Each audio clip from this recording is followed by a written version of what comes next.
श्याम दास। तुम्हार प्रिय दास बोला है के हनुमंत सुनहु प्रभु। प्रभु इसलिए बोला कि आप सर्व समर्थ हैं, आप उसके ऊपर बाण चला देंगे वो नीचे आ जाएगा, उससे कोई बहुत ज्यादा नहीं। असली दुश्मन तो जो विरह आपको दे रहा है, जो दुख आपको दे रहा है, वो पूर्व दिशा में नहीं, वो तो दक्षिण दिशा में है। तो प्रभु उस तरफ से हनुमंत लाल जी भगवान की जो दृष्टिकोण है पूर्व से हटाते हुए दक्षिण की तरफ, कि ये तो बेचारा आपका प्रिय दास है, ये आपका कुछ नहीं बिगाड़ेगा, बिगाड़ने वाला कहीं और है। तभी तो उसके बाद आया ना कि पवन तनय के वचन सुनी बिह से राम सुजान और दक्षिण दिशा अवलोकी, वहां उनका केंद्र करवाया। लेकिन जब बनती बिगड़ती बात होती है तो कौन संभालता है? तो हमारे हनुमंत लाल जी ही संभालते हैं। और यहाँ पर सुंदरकांड तो इस चीज का बहुत प्रमाण है कि सभी के प्राणों की रक्षा जो की है वो हनुमंत लाल जी ने ही की है। तो यहाँ पर कहते हैं कि जो भक्त होते हैं ना, भक्त के हृदय में प्रभु होते हैं, और वो खुद के हनुमंत लाल जी के जासु हृदय आगार बसई राम सर चापधर। हनुमंत लाल जी के हृदय में स्वयं में प्रभु बैठे हैं, विराजित हैं। इसीलिए जित देखूं तित श्याम वही। जहाँ व्यक्ति का जो अपना अंतःकरण होता है ना, वो जितना जितना शुद्ध होता चला जाता है, उसको समाज भी उसी तरीके से दिखता चला जाता है। इस दोहे से हमें यही दिख रहा है। बाकी सबने अपने अपने अभिप्राय बताए, परंतु हनुमंत लाल जी कहते हैं कि प्रभु ये कोई और नहीं है, ये चंद्रमा आपका दास है, और वो जो दिख रही है वो जो कालापन, वो तो आपका ही, जो श्याम आप ही वहां विराजित है, मुझे तो आप ही दिख रहे हैं।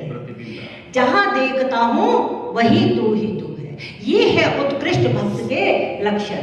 और जब ऐसी बात सुनी है तो एकदम प्रभु हंस पड़े हैं, प्रसन्न हो पड़े हैं, और कहते कि तब मूर्ति विदु उर बसती, आपकी ही जो मूर्ति है इस चंद्रमा के हृदय में बस रही है। क्योंकि भक्त के हृदय में कौन होता है? प्रभु ही होते हैं ना। तो चंद्रमा के हृदय में भी ये जो दिख रहा है वो आपका ही श्यामल रूप है, उसी का ही आभास है। तो पवन तनय के वचन सुनी बिह से राम सुजान। या राम सुजान बोला, राम कृपाल नहीं बोला, क्योंकि सुजान मैंने वो सबका जरा ज्ञान ले रहे थे कि कौन कहाँ है और कितने पानी में। इसीलिए जब भी हम बड़े समर्थ लोगों के आसपास रहते हैं तो हर समय हमें बहुत सावधान रहना पड़ता है, क्योंकि हमें नहीं पता कब किस समय हमारी कसौटी हो रही है। कहते हैं कि बड़े लोगों के पास रहना कोई हंसी खेल नहीं होता है।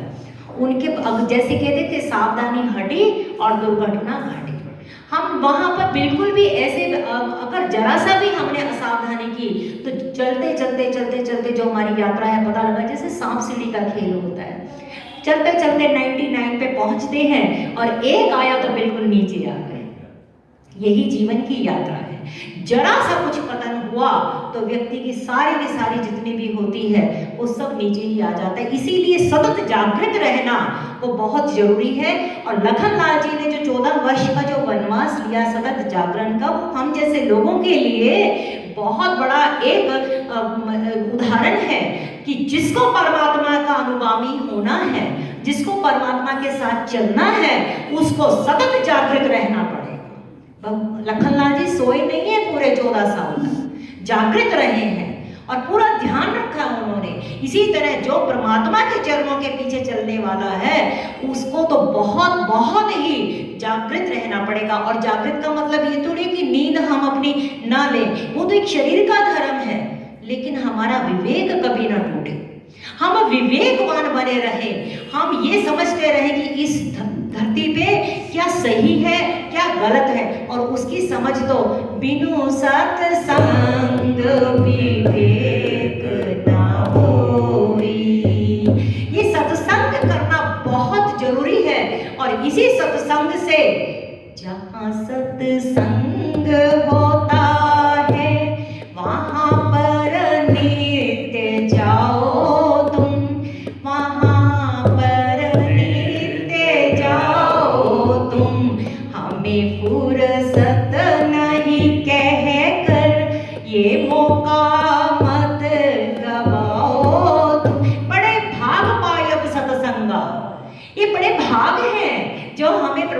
कृपा हो रही है और आनंद हो रहा है।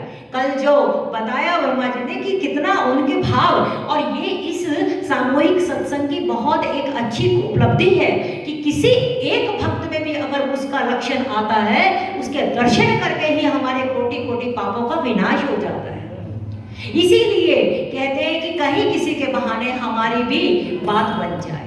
तो इसलिए यहाँ पर एक उत्कृष्ट भक्त के लक्षण दिखाते हुए हनुमंत लाल जी ने दिखाया कि वो व्यक्ति जो परमात्मा के चरणों में है, उसको हर जगह सिया राम मोए सब जग जानी, कराहूं प्रणाम जोरी जुग भानी। और हनुमंत लाल जी ने तो ये स्वयं राम जी से दीक्षा ली हुई है ना, तो हनुमंत लाल जी को दी थी ना राम जी ने किष्किंधा कांड में, के अनन्य गति सोई, तो अनन्य जाके असी मति न टरई हनुमंत, मैं सेवक सचराचर रूप स्वामी भगवान। हनुमंत लाल जी का जो नाता है प्रभु से, वो तो सेवक का स्वामी का नाता है। और जब तक सेवक होगा ना, उसको तो अपने प्रभु के चरणों में, अभी हम कहते ना बड़भागी अंगद हनुमाना, चरण कमल चापत भगवान, ये दो ही लोग हैं अंगद और हनुमान जिनको चरण कमलों की सेवा का भरपूर मौका मिला है। और यहाँ पर प्रभु जब हंसे हैं तो पवन तने के भजन सुनी, बिहसे राम सुजान, दक्षिण दिशि अवलोकी प्रभु,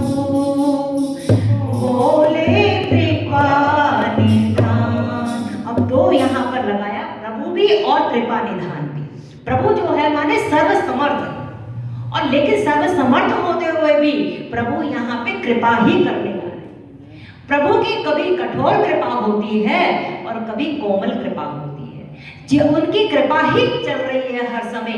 लेकिन भागवत जी में आता है कि प्रभु की कृपा हर समय बरस रही है, लेकिन उस कृपा की हमें समीक्षा करनी होगी, किस रूप में आ रही है। राजी हैं हम उसी में जिसमें तेरी रजा।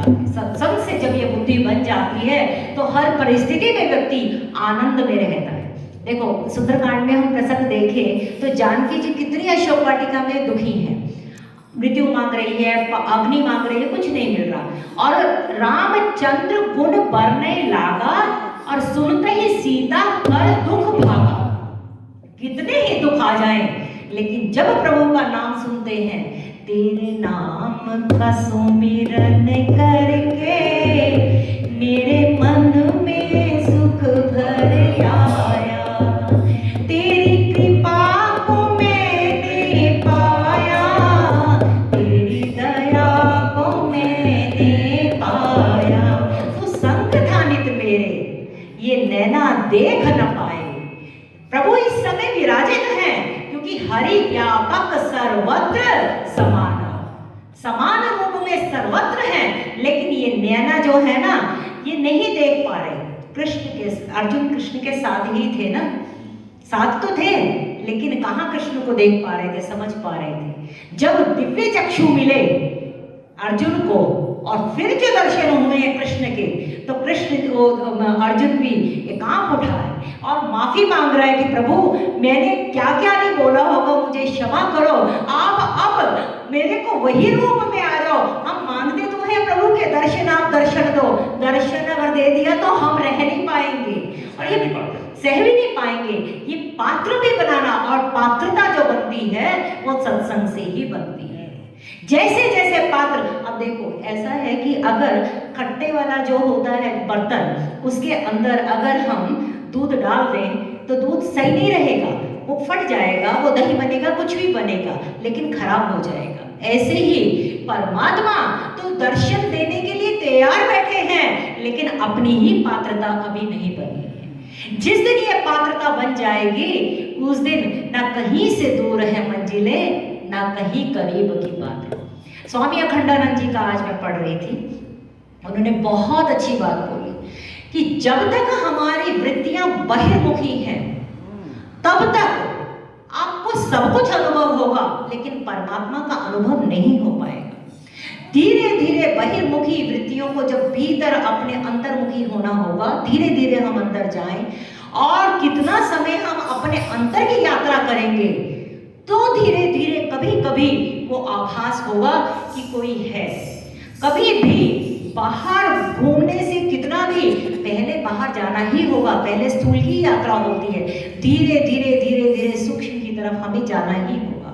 अभी भी हमें अगर ये लगता है कि हम बहुत रजोगुण में हैं, यहाँ चले जाएं वहाँ चले जाएं, शुरुआत की यात्रा में ये होगा ही, लेकिन धीरे धीरे कभी अकेले में बैठो और उनकी याद करें, और फिर जो भाव आता है तो कहते हैं कि अभी बाहर हमें द्वैत दिखता है, लेकिन धीरे धीरे जब भीतर जाएंगे तो अंदर से लगेगा कि कोई और है ही नहीं। निज प्रभु मैं देखै जगत कैसन करहि वियोग। ये विवेक जब मिलता है, जब व्यक्ति अपना आत्म चिंतन भी करता है।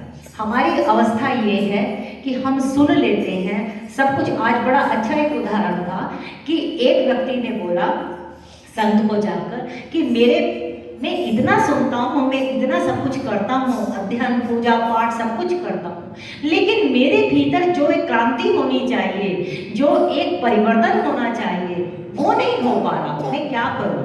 तो उन्होंने कहा, जो संत थे, कि तू एक बात बता, अगर तेरे पास बहुत बड़ा एक बर्तन हो और उस बर्तन में अगर तू काफ़ी सारे उसमें छेद हो रखे हैं और तू टूटी चला दे और पानी उसमें भरना चाहे तो क्या वो पानी भरता रहेगा? बोले नहीं, वो तो निकलता रहेगा, पानी उसके अंदर जमा कहाँ होगा। बोले इसी तरीके से हमारे हृदय में भी इतने विकारों के जो छेद भरे हुए हैं, इन छेदों से जो ज्ञान हमारे भीतर आ भी रहा है वो हमारे इन विकारों के छेदों से बाहर निकलता जा रहा है। तो उन्होंने बोला कैसे मैं इन विकारों को खत्म करूं? बोले इन विकारों को खत्म करने का कि सिर्फ प्रभु का नाम लो, साधु संगतों की सेवा करो, वहां उनका संग करो और शास्त्रों की शरण में जाके बैठो। इसके अलावा और कोई होगा ही नहीं हो पाए, क्योंकि जो भी घटना घटेगी प्रभु के नाम से, प्रभु के गुणगान से, उसी के रूप ध्यान और लीला में जब हम मग्न हो जाएंगे तभी घटना घटती। वरना ये माया का इतना बड़ा पसारा है कि माया हमें एक सेकंड के लिए भी अकेला नहीं छोड़ती। वो कहते हैं ना कि जैसे आप तालाब में देखो तो जो कमल का, जहाँ कमल काफी सारे होते हैं तो वहां पे काई भी होती है ना, उसकी पूरी नहीं होती है ना, जो उसका पत्ता होता है, आप जरा से इधर से हटाओ तो एकदम दूसरी तरफ से। तो यहाँ पर अरण्य कांड में भी बोला ना कि जैसे निर्गुण ब्रह्म दिखता नहीं है, जिस तरीके से कमल के पत्तों ने जल को छुपा के रखा है, इसी तरीके से माया ने भी इस परमात्मा को छुपा के रखा है। जिस दिन ये माया हट जाएगी, और माया हटेगी नहीं जब तक कि अति हरि कृपा जाई पर होई, पाऊ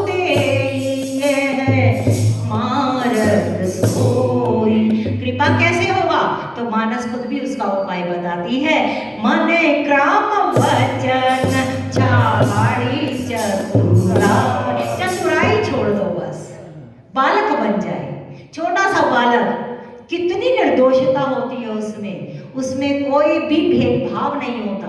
जहां भेदभाव आया समझो किसी को कहने की जरूरत ही नहीं, अभी माया के प्रदेश में ही बैठे हैं। और जब माया ये भेदभाव हटा, समता आ गई, तो निज प्रभु में देखै जगत यही सन करई। तो हनुमंत लाल जी के माध्यम से यहाँ पर गोस्वामी तुलसीदास जी हमें यही समझाते हैं कि जब अपना हृदय शुद्ध होता है, अपने हृदय में प्रभु विराजते हैं, तो समस्त जगत भी हमें परमात्मामय ही दिखता है। और यहाँ पर जब हंसे हैं तो फिर दक्षिण दिशा की तरफ प्रभु का जो ध्यान गया, तो दक्षिण दिशि अवलोकि प्रभु बोले कृपा निधान।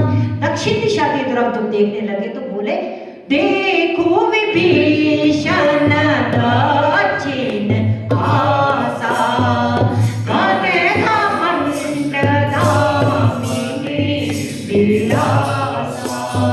अभी जब पूरब की तरफ देखा तो कोई किसी से नहीं बोले अभी जब दक्षिण की तरफ देखा तो उनको पता है कि दक्षिण की तो पूरी की पूरी जानकारी विभीषण जी को ही है।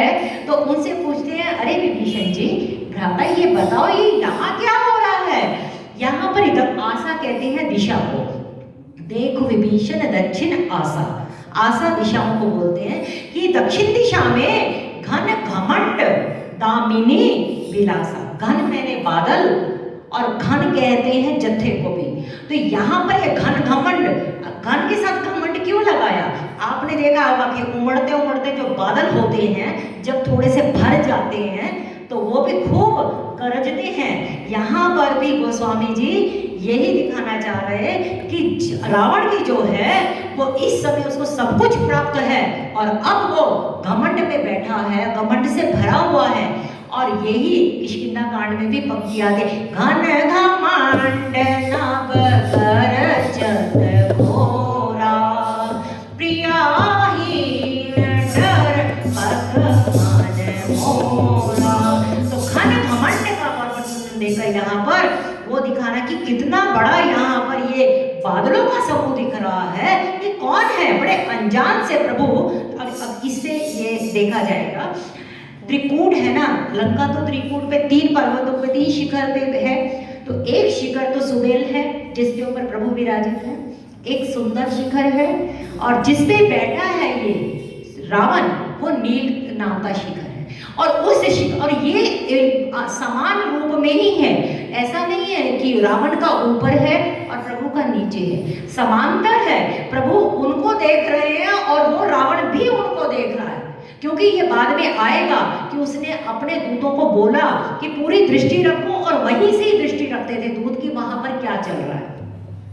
तू मुझे देख, मैं तुझे देखूं, तू मुझे देख और देखते देखते हो जाए एक।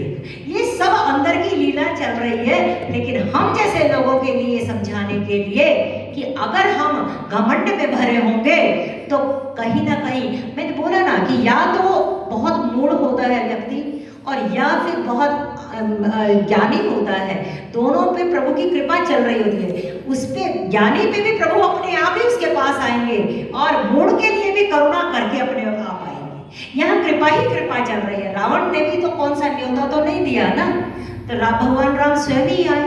और उधर जनक राज जी जो है उनको भी भगवान ने न्योता तो नहीं दिया, भगवान वहां पे भी आए। तो ये मानस के आधार पे देखें, हम जो लोग हो गए ना बिल्कुल बीच के हो गए। हम ज्ञानी भी समझ लेते हैं अपने आप को और है भी मूर्ख। तो जो बीच का व्यक्ति होता है ना, वो ना इधर का हो पाता ना उधर। वो भजन है ना, पावे चंगिया पावे मंदिया नेता तेरे ही रंग बीच रंगिया, पावे चंगिया से गंदी हूँ मंदी हूँ, मैं तेरे ही रंग में रंगी हूँ, मुझे कुछ नहीं आता। यही तो रावण ने बोला था ना, कोई भजन नहीं तामस दे। मान लिया कि हम गलत हैं, गंदे हैं, तो प्रभु कृपा करके स्वयं आ गए।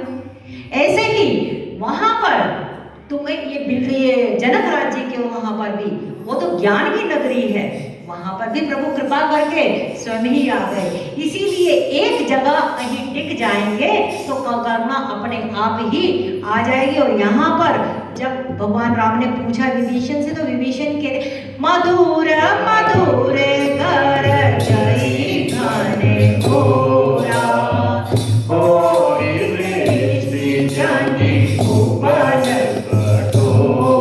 प्रभु को थोड़ी चिंता ऊपर ऊपर से दिखाने के लिए भी कि इतनी कड़क सेना बैठी है, लग रहा है कि भयंकर बादल गरज रहे हैं, तो यहाँ पर कहीं वर्षा ना हो जाए, तो इसलिए भी प्रभु को चिंता है। लेकिन विभीषण से पूछ रहे हैं कि अब मालूम है प्रभु प्रभुता जानत सब कोई, प्रभु तो इतने उनको तो सब मालूम है। और वहां कहते कि कहीं ऐसा ना हो विभीषण कि वर्षा ना हो जाए, मुझे ऐसा लग रहा है कि मधुर मधुर आवाज आ रही है बादलों के गरजने की। तो कहे तो विभीषण सुनो कृपाला, होई न ताड़ित न बारित माला।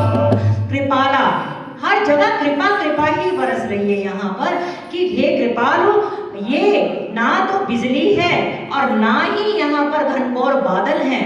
तो बोले क्या है फिर यहाँ पर? लंका शिखर ऊपर आवारा, तेजस अंदर एक अखाड़ा।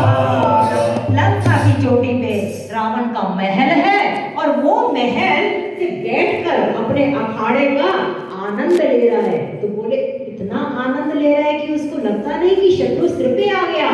तो अब ये आप देखो कि मूर्ख व्यक्ति या जड़ व्यक्ति हम जैसा जो काल का बार बार संदेश आता है तो भी मस्त रहते हैं, ऐसे ही रावण की अवस्था है कि उसको चिंता ही नहीं है कि मेरे सिर पे शत्रु आके बैठ गया और वो आनंद ले रहा है। तो कहते कि कर क्या रहा है? तो छत्र में गड़म्बर सिरधारी, सोई जानु जरद सदा अधिकारी। 10 कंधर है ना, 10 कंधर बोला, 10 कंधे मैंने 10 जिसके शीश हैं, ऐसे रावण ने अपने सिर पे छत्र जो बांधे हुए, छत्र पहने हुए हैं, वो मेघडंबर जैसे माने काले रंग के हैं और वो ऐसी उपमा दे रहे हैं कि मानो काले बादल पूरे आकाश के अंदर छाए हुए हैं। और गोस्वामी जी कहते हैं कि वहाँ मंदोदरी श्रवण सांडका, सोई प्रभु जनु दामिनी समंता। हे प्रभु, मंदोदरी के कानों में जो कर्ण फूल हैं, टांटका कहते हैं कर्ण फूलों को, जो कानों के कांटे होते हैं, कि वो जो कांटे हैं वो ऐसे चमक रहे हैं कि मानो बिजली चमक रही हो। तो इस अब पूरे मंजर को अगर हम देखें तो रावण बैठा है अपने सिंहासन पे और उसके जो पूरे के पूरे 10 सिर हैं वो पूरे के पूरे छत्र से काले रंग का जो मुकुट है उससे वो पहना हुआ है उसने। अब वो तो हो गए बादल और ये बिजली कौन सी चमक रही है जो उसने वहां पर जो मंदोदरी के कर्ण फूल है।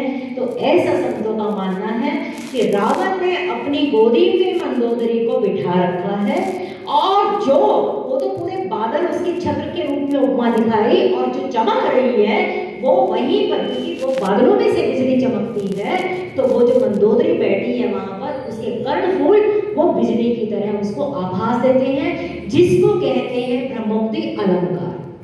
ये यहाँ पर गोस्वामी जी ने साहित्य के रूप में भी बहुत एक अच्छा अलंकार का जगह जगह पर वर्णन दिया हुआ है। और फिर उसके बाद गोस्वामी जी वर्णन करते हैं कि बाजहि ताल वेदांग अनुपा, सोई राग माधुर सोनाहु सुरभूपा।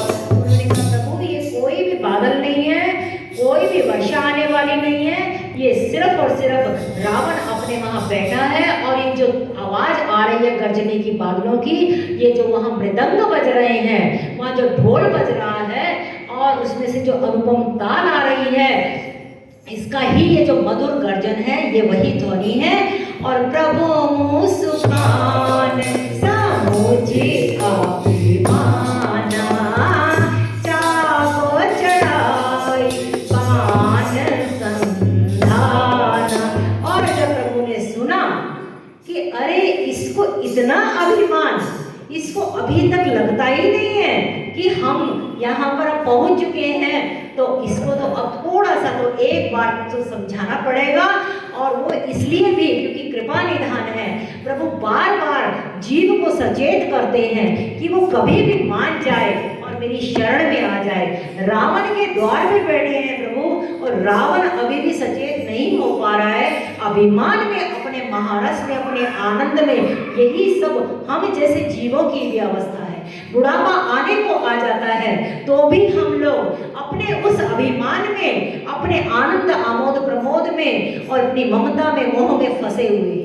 अब प्रभु बाण लेकर, क्योंकि वो जो बाण अभी तक चंद्रमा के लिए था कि मैं वहां, तो वो जो लक्ष्मण लाल जी ने दिया था वो बाण अभी प्रभु के हाथ में है और अब उसकी किरण सिर्फ दिशा बदल गई है।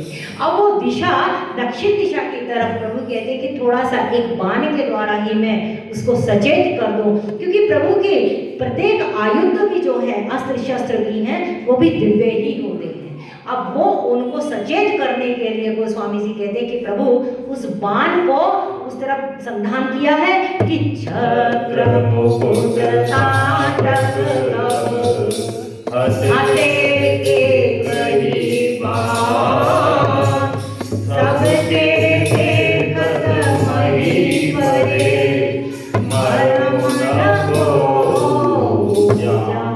प्रभु ने बाण का संधान किया है और रावण का छत्र, रावण का मुकुट, मंदोदरी के कर्णफूल सारे के सारे एक ही क्षण में पता ही नहीं चला कैसे सबके सब धरती पे गिर गए और कैसे और कब हुआ ये किसी को भी नहीं पता चला और सब हतप्रभ रह गए हैं कि ये क्या। और उसका जो आगे का प्रतिक्रिया हुई है जो वहां वर्णन हुआ है उसका कुछ वर्णन कल किया जाएगा।